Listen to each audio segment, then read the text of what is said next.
Praise road. હું Stanley Macwan, મારી YouTube channel Gujarati Bible સ્ટડીમાં તમારું સ્વાગત છે. મારી ચેનલને આજે અત્યારે આગળ તમે સબસ્ક્રાઈબ કરી લો અને ઈશ્વરના જ્ઞાનમાં તમે વધતા જાઓ. પ્રભુ ઈસુ જ્યારે આ પૃથ્વી પર હતા ત્યારે એક મનુષ્ય અવતાર ધારણ કરીને આવેલા હતા અને દૈહિક રીતે જોવા જઈએ તો એ મરિયમ અને યુસુફનું બાળક હતા. જો કે ના મરિયમનું બીજ એમનામાં હતું કે ના યુસુફનું બીજ હતું એમનામાં. એટલે આમ જોવા જઈએ તો એ કંઈ એમના પુત્ર નહોતા, પરંતુ એક દૈહિક કારણોસર લોકો એમને એમના માતા પિતા માનતા હતા. અને મરિયમ અને યુસુફ દ્વારા જે બીજા બધા બાળકો પેદા થયા હતા એ પ્રભુ ઈસુના કહેવાતા ભાઈઓ અને બહેનો પણ હતા. અને લોકો પણ એવું કહેતા હતા કે જો આને આપણે ઓળખતા નથી કે છે, આ સુથારનો છોકરો નથી કે છે, એના ભાઈઓ અને બહેનોને આપણે ઓળખતા નથી. એ રીતે લોકો વાતો પણ કરતા હતા કે આ ઈસુ પાસે આટલું બધું જ્ઞાન ક્યાંથી. અને જો જ્યારે કોઈક માણસ આગળ વધે, ચમત્કારો કરતા હોય કે જેનું નામ બહુ થઈ જાય, એની ઈર્ષા લોકો બહુ કરતા હોય. અને એ ફરીથી ભલે ને ઘરના લોકો હોય તો પણ ઈર્ષા કરતા હોય.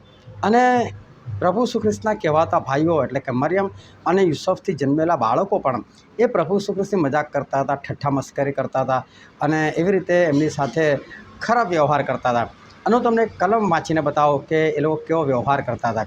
યુહાનની લખેલી સુવાર્તા તેનો 7મો અધ્યાય અને બીજી કલમથી વાંચું છું. હવે યહૂદીઓનું માંડવા પર્વ પાસે આવ્યું હતું, માટે તેના ભાઈઓએ તેને કહ્યું કે અહીંથી નીકળીને યહૂદિયામાં જા, કે તું જે કામો કરે છે તે તારા શિષ્યો પણ જુએ. કેમ કે કોઈ પોતે પ્રસિદ્ધ થવાને ચાહતો હોવાથી ગુપ્ત રીતે કંઈ કરતો નથી. જો તું એ કામો કરે છે તો જગતની આગળ પોતાને જાહેર કર. આ લોકો પ્રભુ ઈસુને કહે છે કે જાને માંડવા પર્વ આવે છે, ત્યાં જેને બધા કામ કરે, ત્યાં જેને ચમત્કાર કરતા શિષ્યો બધા જોવે, લોકોને ખબર પડે. કારણ કે બધા કેમ કામો કરતા હોય છે? તો કે પ્રસિદ્ધ થવાના માટે. ઠઠ્ઠા મસ્કરી કરે છે, પ્રભુ ઈસુને ટોન્ટ મારે છે. તું તો આ બધું છે ને ફેમસ થવા માટે કામ કરે છે કે જેમ તારા પ્રખ્યાત થવું છે એટલે તું આ બધા કામો કરે છે. જો આમાં કઈ મોટી વાત હતી, પરંતુ કેવી ઈર્ષા આવે છે લોકોને, કેવી અદેખાઈ આવે છે. એટલે જ્યારે પણ કોઈ વ્યક્તિ આગળ વધતો હોય ને ત્યારે કોઈને પણ ઈર્ષા આવે. અને આ તો પ્રભુ ઈસુના કહેવાતા ભાઈઓ હતા, નજીકના લોકો. એટલે તમારા ઘરવાળા પણ તમારી ઈર્ષા કરી શકે એ કંઈ બહુ મોટી વાત નથી. પણ પ્રભુ ઈસુની આવી રીતે ઈર્ષા કરતા હતા. અને પછી ત્યાં શું લખેલું છે? કેમ કે તેના ભાઈઓએ પણ તેના પર વિશ્વાસ કર્યો નહોતો. પ્રભુ ઈસુના ભાઈઓએ પણ પ્રભુ ઈસુ પર વિશ્વાસ નહોતો કર્યો એવું બાઇબલનું વચન કહે છે. હવે તમે જો પ્રભુ ઈસુ તો મૃત્યુ પામ્યા અને મૃત્યુ પામીને સજીવન પણ થયા. સજીવન થયા અને પછી તો 40 દિવસ સુધી લોકોને દર્શન દેતા રહ્યા. અને પછી પ્રભુ ઈસુ તો સ્વર્ગમાં ચડી ગયા. અને પ્રભુ ઈસુ સ્વર્ગમાં ચડી ગયા ત્યારે બધા શિષ્યો ભેગા મળીને પવિત્ર આત્મા માટે પ્રાર્થના કરવા લાગ્યા. અને પ્રાર્થના કરવામાં જે લોકો હાજર હતા એ લોકો ટોટલ 120 જણા હતા. અને એની અંદર પ્રભુ ઈસુ ખ્રિસ્તની મા મરિયમ એ પણ હતા અને પ્રભુ ઈસુ ખ્રિસ્તના ભાઈઓ પણ હતા. જો હવે પ્રભુ ઈસુની મા મરિયમ તો પ્રભુ ઈસુ પાસે ચાલતા હતા, એ તો આપણને બાઇબલમાં જોવા મળે. પરંતુ આ ભાઈઓ તો મજાક મસ્કરી કરનારા લોકો હતા. એ લોકો પણ ત્યાં પ્રાર્થના માટે હાજર થયેલા હતા. અને લોકો બધા એક મને એક ચિત્તે એ લોકો પ્રાર્થના કરતા હતા. તો કોઈ એમના ભાઈઓ કેમ પ્રાર્થના કરવા માટે આવી ગયા? એ તો પ્રભુ ઈસુ ખ્રિસ્તની વિરુદ્ધમાં હતા. અચાનક એવું તો શું થયું કે એ લોકો પણ પ્રભુ ઈસુ ખ્રિસ્તની પ્રાર્થના કરવા લાગ્યા? એની પાછળ શું રહસ્ય હતું? કેમ એ લોકોના જીવનમાં આ પરિવર્તન આવ્યું? એ જાણવા માટે આ વિડીયોને તમે આખો જુઓ.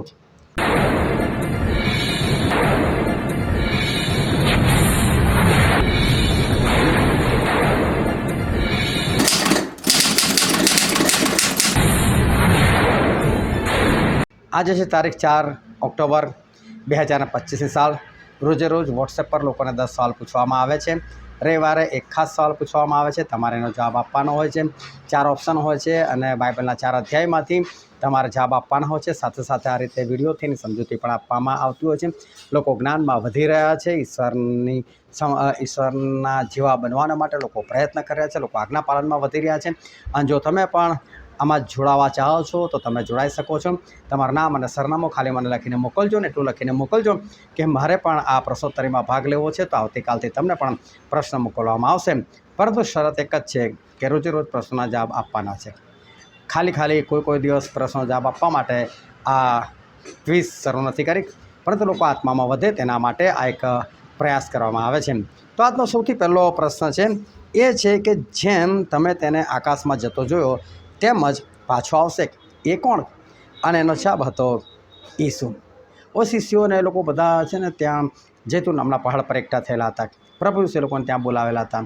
અને ત્યાં બોલાવીને પછી પ્રભુ ઈસુ એ લોકોને દર્શન આપીને પછી ઈસુ એ લોકોને અમુક આજ્ઞાઓ આપે છે કે જાઓ સર્વદેશનાઓને શિષ્ય કરો અને બધું કીધા પછી પ્રભુ ઈસુ ખ્રિસ્ત અચાનક જ આકાશમાં ઊંચકાવા લાગ્યા. અને આખું જોવા લાગ્યા કે પ્રભુ શું અચાનક ઉપર કેમ જાય છે. જુઓ તો પ્રભુ તો ઉપર જતા ગયા અને એ લોકોની આંખોથી અદૃશ્ય પણ થઈ ગયા, સ્વર્ગમાં પહોંચી ગયા. તો ફટાફટ બહુ જલ્દી આ કામ પતી ગયું. શિષ્યો બધું જોયા કરતા હતા અને લોકો આશ્ચર્ય થતા હતા કે કેવી ઘટના આપણી સાથે બની ગઈ કે છે. આપણો ગુરુ કેવા જોરદાર છે.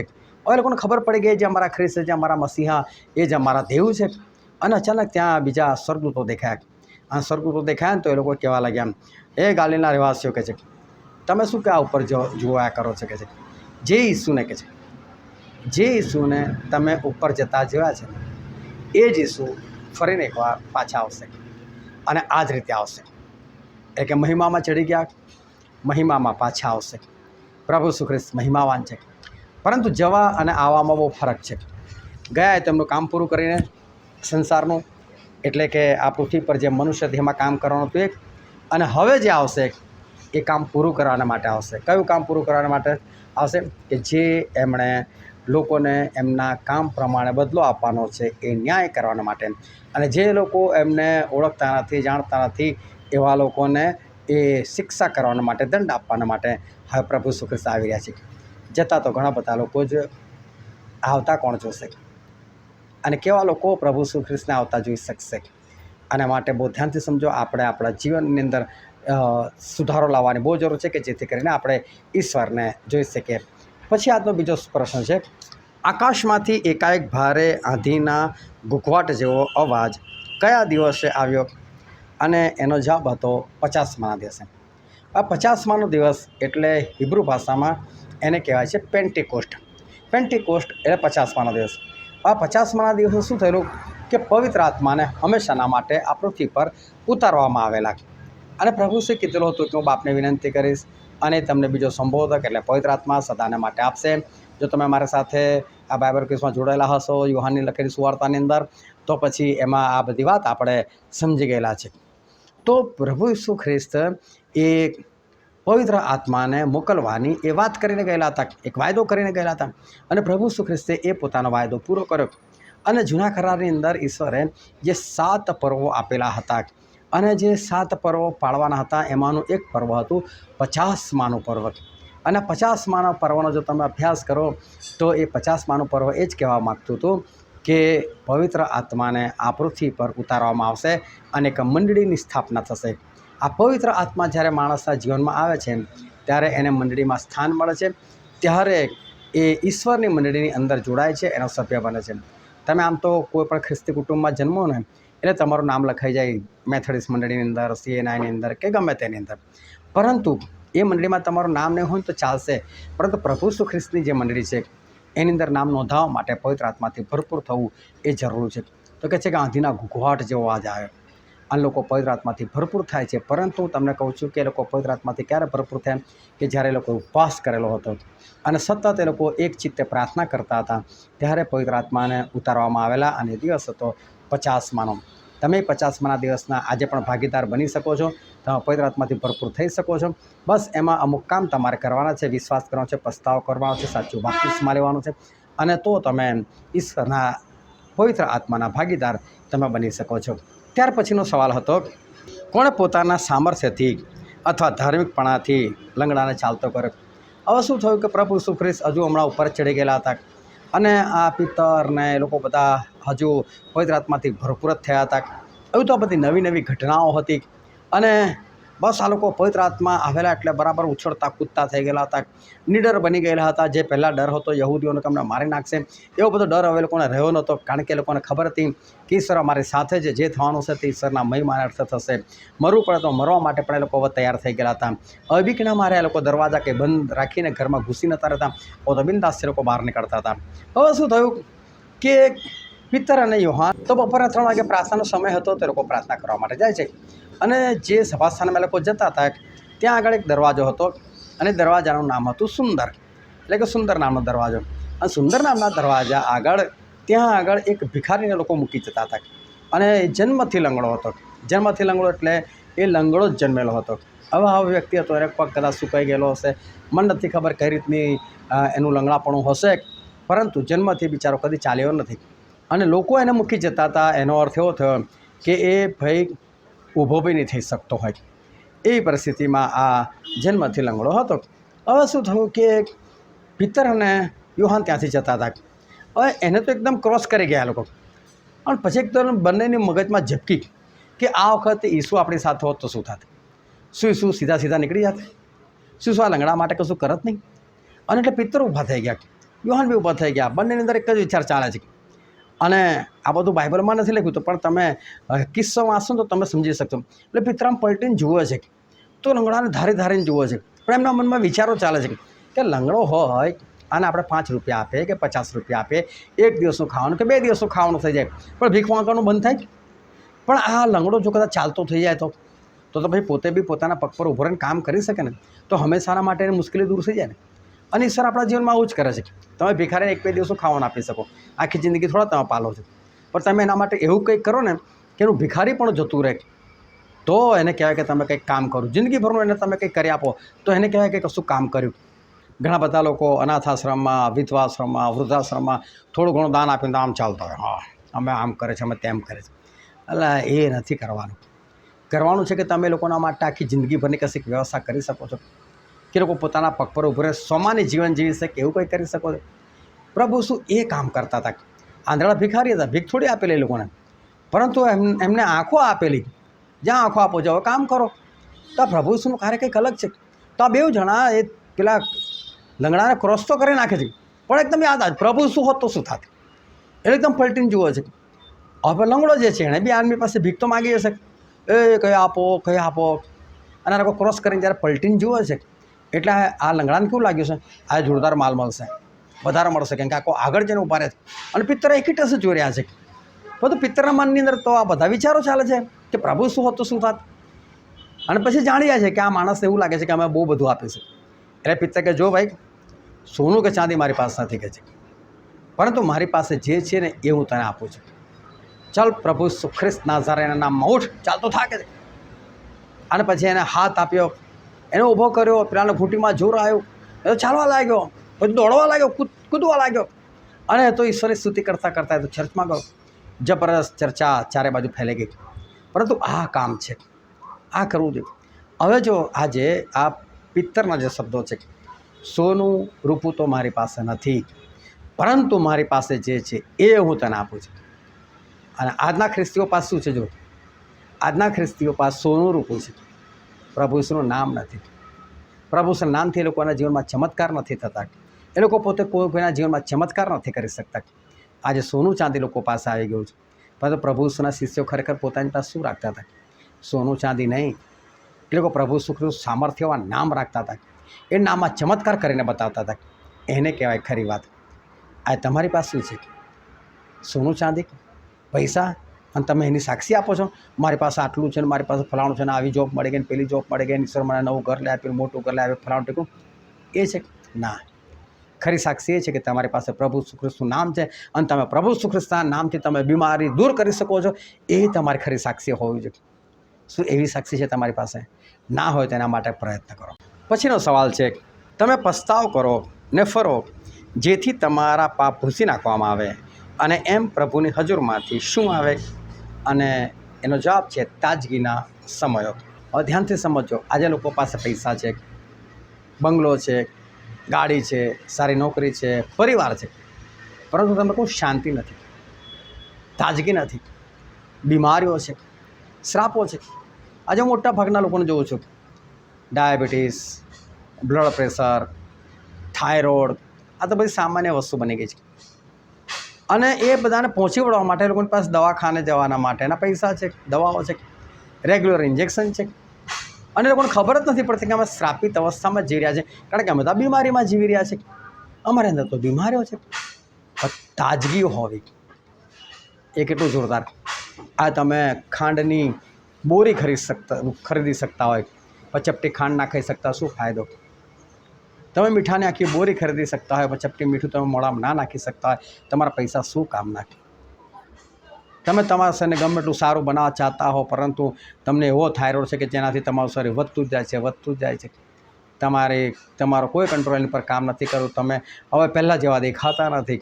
તમે જાડા થઈ ગયા છો, ફૂલી ગયા છો, તમને ઉઠવા બેસવામાં તકલીફ પડે છે. તમારી પાસે ગમે એટલો પૈસો, શું ફાયદો? તમે સૂકો થાઇરોઇડ થઈ ગયો, તમે સુકાતા જાઓ છો, શું ફાયદો? તમે ઘણું બધું ખાઓ છો, બહુ બધું ખાઓ છો, સારું ખાઓ છો, પરંતુ તમારું શરીર બની જ નથી શકતું, શું ફાયદો? આ બધી વાતો વિચારવા જેવી છે, સમજવા જેવી છે. પણ પ્રભુ કહે છે કે આ બધું તમારું દૂર થઈ શકે છે. કઈ રીતે? પસ્તાવો કરો, ફરો, ઈશ્વરને જીવન સમર્પિત કરો, કે જેથી ઈશ્વર પાસેથી તમારા માટે તાજગીના સમયો આવે. એમને નહીં આવે. ગમે એટલી પ્રાર્થના કરો ને, કરીને મરી જાઓ, કશું નહીં થાય. પાપથી ફરો ને, પસ્તાવો કરો, અને જો તાજગીના સમય આવે છે કે નહીં. ભલે ડૉક્ટરે કહે કે આ થાઇરોઇડ દૂર ના થાય, ભલે ડૉક્ટરે કે આ બ્લડ પ્રેશર તમારી જિંદગી પર દવા લેવી પડશે, પણ જાય. ભલે કે આ ડાયાબિટીસ કદી ના મટે, પણ ઓછું જાય. ગયેલા છે લોકોને. ફક્ત તમારે એક સીધું સાદું કામ કરવાનું છે, પસ્તાવો કરીને ફરવાનું છે, ઈશ્વરના માર્ગમાં રહેવાનું છે, અને જો કેવા તાજગીના સમય આવે છે. ત્યાર પછીનો સવાલ છે, જન્મથી લંગડા સાજા થયેલા માણસની ઉંમર કેટલી હતી? અને એનો જવાબ છે 40 વર્ષથી વધુ. પરંતુ પ્રોબ્લેમ શું છે? 3જા અધ્યાયમાં, પ્રેરિતોના કૃત્યો 3જા અધ્યાયની અંદર આ લંગડો સાજો થાય છે, અને એની ઉંમર લખેલી છે 4થા અધ્યાયની અંદર. એટલે અમુક લોકોને કેવું થયું કે એની આગળ પાછળ વાંચી લીધું, લંગડો સાજો થયો ત્યાં, અને કોઈ જગ્યાએ ઉંમર દેખાઈ નહીં, અને તેણે એ લોકોએ જવાબ આપ્યો ખબર નહીં. બાઇબલ છે ને આવું જ છે. બાઇબલ 40 માણસોએ મળીને લખેલું છે. મળીને એટલે એકબીજાને મળીને નહીં, 1500 થી 1600 વર્ષના ગાળામાં લખ્યું છે. બાઇબલનું સૌથી પહેલું પુસ્તક લખાયું હોય તો અયુબ, જે પ્રભુ ઈસુના જન્મના 1445 વર્ષ પૂર્વે લખાયું. ત્યાર પછી જ્યારે મૂસા આવ્યા, ત્યારે મૂસાએ 5 પુસ્તકો લખ્યા, અને મૂસા અને અયુબ કદી ભેગા જ નહીં થયા. એ લોકો બે કદી એકબીજાને મળ્યા નથી. અયુબ તો બીજા દેશના હતા, અને મૂસાએ ઉત્પત્તિ, નિર્ગમન, લેવી, ગણના, પુનર્રેમ એ 5 પુસ્તક લખ્યા. પ્રકટીકરણ જો તો ઈસવીસન 96માં લખાયું, 95-96ની આસપાસ. અને એ પ્રભુ ઈસુ ખ્રિસ્તના ખાસ શિષ્ય યોહાને લખ્યું છે, જે પ્રમાણે દર્શન થયું એ પ્રમાણે. એટલે 1500 થી 1600 વર્ષના ગાળાની અંદર આ બાઇબલ એ લખાયું, અને લગભગ 40 માણસોનો ઉપયોગ થયો, અને 40 માણસોએ મળીને આ બાઇબલ લખ્યું. 1500 થી 1600 વર્ષનો ગાળો વીતી ગયો. અને તે તમે બાઇબલમાં જો ઉત્પત્તિમાં તમને દેખાશે મલખીસદેક. મલખીસદેક કોણ હતા, ક્યાંથી આવ્યા, ક્યાં ગયા, એનો તમારે જવાબ જોઈતો હોય ને તો છે તમને હિબ્રુના પત્રમાં મળશે. એટલે બાઇબલ આ રીતે લખાયેલું છે. હવે આ લંગડો સાચો થાય છે 3જા અધ્યાયમાં, અને ઉંમર છે 4થા અધ્યાયમાં. પણ માણસ થોડું વાંચીને હટી જાય તો એને ના ખબર પડે કે એની ઉંમર કેટલી હતી. પછીનો સવાલ છે, બારનાબાસ કોનો દીકરો હતો?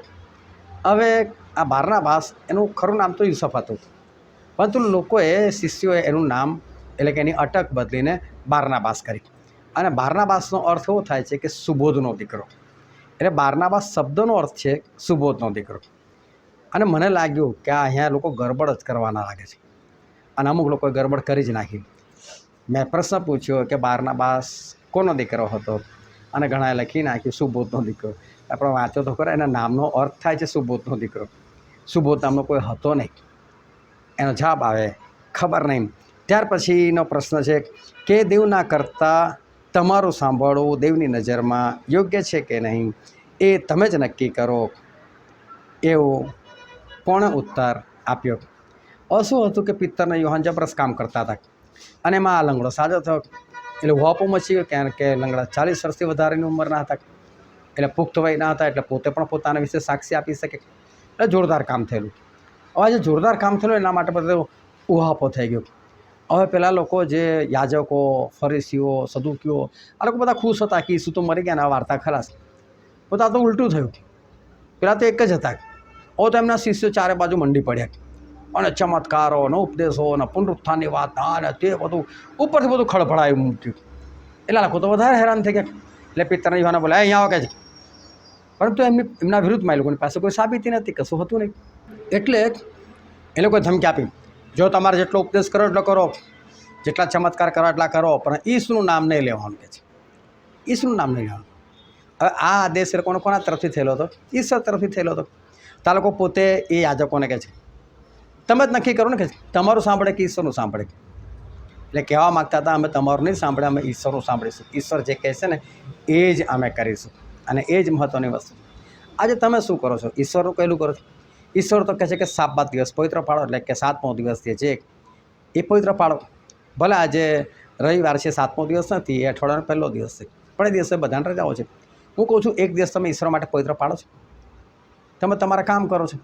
તમે કેટલીક વખત ચર્ચ એટલા માટે પડતું મૂકો છો, કોઈના બેસણામાં જવાનું છે, કોઈની મૈયતમાં જવાનું છે, કોઈનું મામેરું ભરવાનું છે. આ બધા ફાલતુ કામમાં તમે તો ઈશ્વરનું બધો સમય જે છે તમે બીજાને આપી દો છો. તમે કયું ઈશ્વરનું કહેલું કરો છો? ઈશ્વરનું કહેલું કરો છો કે તમે માણસનું કહેલું કરો છો? તમારા ઘરે સગા આવી જાય છે ને તમે સંગતિ છોડી દો છો, તો તમે કોનું કહેલું કર્યું કહેવાય? ના, હંમેશા ઈશ્વરનું કહેલું કરો, હંમેશા ઈશ્વરને પ્રથમ સ્થાને રાખો. પછીનો સવાલ છે, કોને હાદેસમાં રહેવા દેવામાં આવ્યો નહીં અને કોના દેહે કોહવાણ જોયું નહીં? હાદેસ એનો એક અર્થ થાય છે કબર, અને હાદેસ એનો અર્થ થાય છે પાતાળ, અને હાદેસ એનો અર્થ થાય છે નર્ક. પરંતુ આ જગ્યા પર હાદેસનો અર્થ થાય છે કબર. હવે કોઈ પણ માણસને તમે કબરમાં નાખો ને એટલે ચારે બાજુ માટી હોય, અને ધીરે ધીરે એનું શરીર જે છે ફરી પાછું માટી જ બની જાય. કીડા પડી જાય, કીડાને ખાઈ જાય, માટી બની જાય, અને હાડકાં સુકાઈ જાય, આવું હોય છે. પરંતુ પ્રભુ ઈસુ ખ્રિસ્તે કબરમાં મૂકવામાં આવ્યા ત્યારે એમને માટીથી દફન નહોતા કરવામાં આવ્યા, એને ગુફા જેવી કબરમાં પ્રભુ ઈસુને મૂકવામાં આવેલા, અને પ્રભુ ઈસુ ત્રીજા દિવસ સજીવન થઈ ગયા. તો બાઇબલ એવું કહે છે કોને હાદેસમાં રહેવા દેવામાં આવ્યો નહીં? એ પ્રભુ ઈસુ ખ્રિસ્ત હતા. હાદેસ એટલે કે કબર. કોને કબરમાં રહેવા દેવામાં આવ્યા નહીં? કારણ કે જે માણસ એકવાર કબરમાં જાય ને પછી બહાર નથી નીકળી શકતું, એને કબરમાં જવું જ પડે. ભરેલ લાજરસ કબરમાંથી બહાર આવ્યા, ફરી પાછા ગયા ને કબરમાં. વિધવાનો મરેલો દીકરો ભલે જીવતો હતો પણ ફરી પાછો કબરમાં ગયો ને. યારની દીકરી ભલે જીવતી થઈ ફરી પાછી કબરમાં ગઈ ને, બધું પ્રભુ શું તો પરમનન્ટ કબરમાંથી બહાર આવી ગયા. હાદેસમાં એમને રહેવા દેવામાં આવ્યા નહીં. એમના શરીરે કોહવાણ જોયું નહીં, એટલે કે જ્યારે ડેડ બોડી અંદર હોય ત્યારે કોવાઈ જાય માટીની અંદર, પરંતુ પ્રભુ ઈસુની બોડીને એવું કશું થયું નથી. એ પ્રભુ ઈસુ ખ્રિસ્ત હતા. કબરના બંધન એમને બાંધી રાખી શકતા નથી. અને જો તમે એમના દીકરા બનો તો આપણે પણ ઈશ્વરના રાજ્યમાં રાજ કરીશું. પછીનો પ્રશ્ન છે, કોણ નિત્ય મંદિરમાં એક ચિત્તે હાજર હતા તથા ઘેર ઘેર રોટલી ભાંગીને ઉમંગથી તથા નિખાલસ મનથી ભોજન કરતા હતા? અને એનો જવાબ છે સર્વ વિશ્વાસ કરનારા. આ વિશ્વાસ કરનારાઓનું કામ આ છે, નિખાલસ મનથી ભોજન કરવું, ઘરે ઘરે જઈને રોટલી ભાંગવી એટલે કે પ્રભુ ભોજન લેવું, અને નિત્ય સંગતમાં રહેવું. આ સર્વ વિશ્વાસીઓનું કામ છે. અને જે પોતાને વિશ્વાસી કહે છે પરંતુ આ કામમાં નથી, એ ખરેખર વિશ્વાસી નથી. જો તમે વિશ્વાસી હો તો આ કામમાં નિત્ય મંડ્યા રહેવું જોઈએ, પણ જો કોઈ આ કામ નથી કરતું તો એ ખરેખર એ વિશ્વાસી પણ નથી. અને ઘણા લોકો તો એવા હોય છે ને કે જો જમવાનું રાખ્યું હોય તો પછી આખું પરિવાર ઉમટી પડે. બીજું કશું હોય ને તો કહી દે કે મારા ઘરમાંથી ફલાણું આવશે, પ્રાર્થના હોય તો, મીટિંગ હોય તો મારા ઘરમાંથી આ આવશે, પણ જમવાનું હોય તો કે અમે બધા આવીશું. અને પછી જમવાની અંદર તૂટી બી પડે, બીજાનું ઘર હોય અને એના રસોડા સુધી ઘૂસી જાય. અને એટલું જ નહીં, ઘણા લોકો તો એના પછી બી કેટલું વધ્યું છે એની પર નજર રાખે. ઘણા લોકો તો ઘરથી પણ ડબ્બો લઈને નીકળે કે લાવ ભાઈ મને આમાં થોડું ભર્યા દો ને, મારા છોકરા માટે કે મારા પતિ માટે કે મારી પત્ની માટે. એટલે આ મિટિંગવાળા માટે છે, બીજા માટે નથી. એટલે વિશ્વાસ કરનારા જે છે એ હવા હોય છે કે એ લોકો નિખાલસ મનથી ભોજન કરે છે. અંદર કશું હોતું નથી, ખાવધરાપણું ના હું ભાગું અને ખાઈને આવું, પછી ખાલી ખાવા માટે જાય છે એ તો ખાવધરો કહેવાય. અને માટે વિશ્વાસ કરનારા લોકો નિખાલસ મનથી ભોજન કરે છે. અને આજનો છેલ્લો સવાલ છે, એ સગળા સ્ત્રીઓ સહિત તથા ઈસુની માં મરિયમ તથા તેના ભાઈઓ કેવી રીતે પ્રાર્થનામાં લાગુ રહેતા હતા? અને એનો જવાબ છે એક ચિત્તે લાગુ રહેતા હતા. હવે જો આગળ પરિસ્થિતિ શું હતી કે મેં શરૂઆતમાં એક વચન વાંચીને બતાવ્યું કે પ્રભુ ઈસુના શિષ્યો પણ પ્રભુ ઈસુ ખ્રિસ્ત પર તો વિશ્વાસ નહોતા કરતા. એ પણ પ્રભુ ઈસુના ઠઠ્ઠા મસ્કરી કરતા હતા, અને પ્રભુ ઈસુ ખ્રિસ્ત મરી ગયા, અને પ્રભુ ઈસુ ખ્રિસ્ત સજીવન પણ થઈ ગયા, અને ફરી પાછા ઉપર ચડી ગયા. અને આ બધી ઘટનામાં આ ભાઈઓ જે હતા એ લોકોને શું થઈ ગયું કે અચાનક એ લોકો પણ પવિત્ર આત્મા માટે પ્રાર્થનામાં જોડાઈ ગયા. એ લોકો પણ ઈસુને પોતાના ભાઈ નહીં પરંતુ પ્રભુ માનવા લાગ્યા. તમે જોજો યાકૂબનો પત્રમાં જો, યાકૂબ પ્રભુ ઈસુ ખ્રિસ્તના ભાઈ હતા. યહૂદાનો પત્રમાં જો, પ્રભુ ઈસુ ખ્રિસ્તના ભાઈ હતા. એ લોકો ઈસુને પોતાના ભાઈ તરીકે નથી લખતા, પણ પ્રભુ કહે છે તો અમારા પ્રભુ છે. આટલું બધું પરિવર્તન અચાનક એ લોકોના જીવનમાં ક્યાંથી આવી ગયું? અને એનું કારણ છે હું બાઇબલમાંથી તમને એક વચન વાંચીને બતાવું છું. 1 કોરિન્થી 15મો અધ્યાય અને 3જી કલમથી વાંચું છું કેમ કે જે મને પણ પ્રાપ્ત થયું તે મેં પ્રથમ તમને કહી સંભળાવ્યું કે ધર્મશાસ્ત્ર પ્રમાણે ખ્રિસ્ત આપણા પાપને સારું મરણ પામ્યો અને ધર્મશાસ્ત્ર પ્રમાણે તેને દાટવામાં આવ્યો અને ત્રીજે દહાડે તેનું ઉત્થાન થયું અને કેફાને તેનું દર્શન થયું, પછી 12ને થયું, ત્યાર પછી એકી વેળાએ 500 કરતાં વધારે ભાઈઓને તેનું દર્શન થયું, જેઓમાંના ઘણા હજુ સુધી હયાત છે પણ કેટલાક ઊંઘી ગયા છે. ત્યાર પછી તેણે યાકૂબને દર્શન દીધું, પછી સર્વ પ્રેરિતોને દર્શન દીધું અને જાણે હું અકાળે જન્મેલો હોઉં તેમ સર્વથી છેલ્લે મને પણ તેનું દર્શન થયું. આ પાઉલ પ્રેરિત કહે છે કે કોને કોને દર્શન થાય, અને એમાં જે યાકૂબ શબ્દ વાપરેલો છે એ પ્રભુ ઈસુ ખ્રિસ્તના ભાઈ છે. એટલે પ્રભુ ઈસુ ખ્રિસ્તે એમને પણ દર્શન આપ્યું.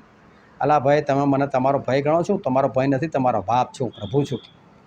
આ જો મરેલા આમાંથી સજીવન થયું છું. પહેલાં કોને આશ્ચર્ય થયું? અમના ભાઈઓ પણ વિશ્વાસમાં આવી ગયા. પરંતુ પ્રભુ ઈસુ ભલે દેવ હતા, ભલે મરિયમ અને યુસુફનું સંતાન નહોતા, ભલે મરિયમના યુસુફથી થયેલા બાળકો એમના સગા ભાઈઓ નહોતા, એ તો એમના જ ઉત્પન્ન કરેલા લોકો હતા, પરંતુ છતાં પ્રભુ ઈસુએ એક પરિવારનું કેવું ધ્યાન રાખ્યું અને એ પરિવારને કેવો બચાવવાનો પ્રયત્ન કર્યો. હું તમને જ કહું છું કે પહેલાં તમે પોતે બચો અને તમારા પરિવારને બચાવો. જે પોતાના પરિવારને ના બચાવી શકે એ બીજા કોને શિષ્ય બનાવી શકવાનું. આના માટે પોતાના પરિવારનું ધ્યાન રાખો ને પોતાના પરિવારને બચાવો. આવી રીતે રોજે 10 સવાલ પૂછવામાં આવે છે અને આ રીતે સમજૂતી આપવામાં આવે છે. તમે એમાં ભાગ લઈ શકો છો. ઈશ્વર તમને આશીર્વાદ આપે. આમેન.